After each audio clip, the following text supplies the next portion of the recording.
E gjejmë në bibliotekën e qytetit me gazeta para që, siç na tregon, janë të periudhës 67-90. Historiani i Shoqëri Hysi thotë se është duke kërkuar materiale që kanë të bëjnë me bektashizmin, ndërsa është duke projektuar ribotimin e një libri të shkruar vite më parë.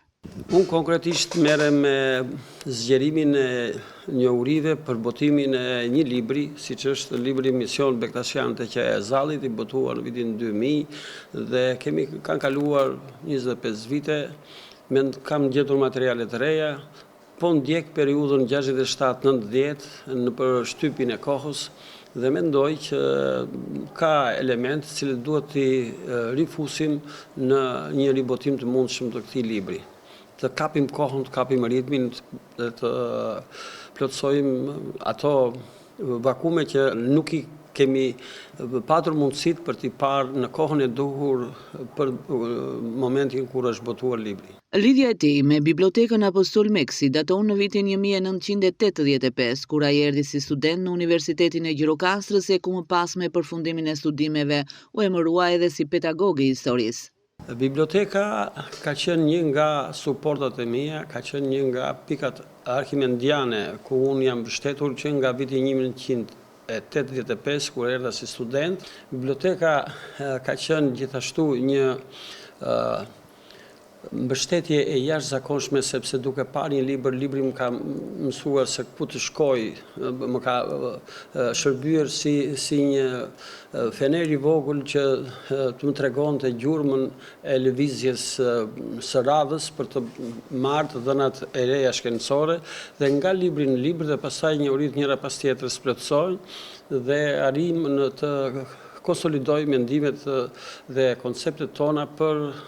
punën shkencore që ne bëjmë. Fondi pasur i kësaj biblioteke i ka shërbyer profesorit për përgatitjen e tij në studime e konferenca shkencore, e kryesisht ato ku është fokusuar më së shumti janë gazetat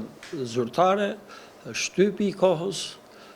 janë librat e vjetër që Gjirokastra ka, janë disa kujtime që Gjirokastra ka këtu, janë disa libra të tjerë që botohen edhe në kohët sotme, sepse duhet kesh jo një fakt në dorë, jo një vetëm një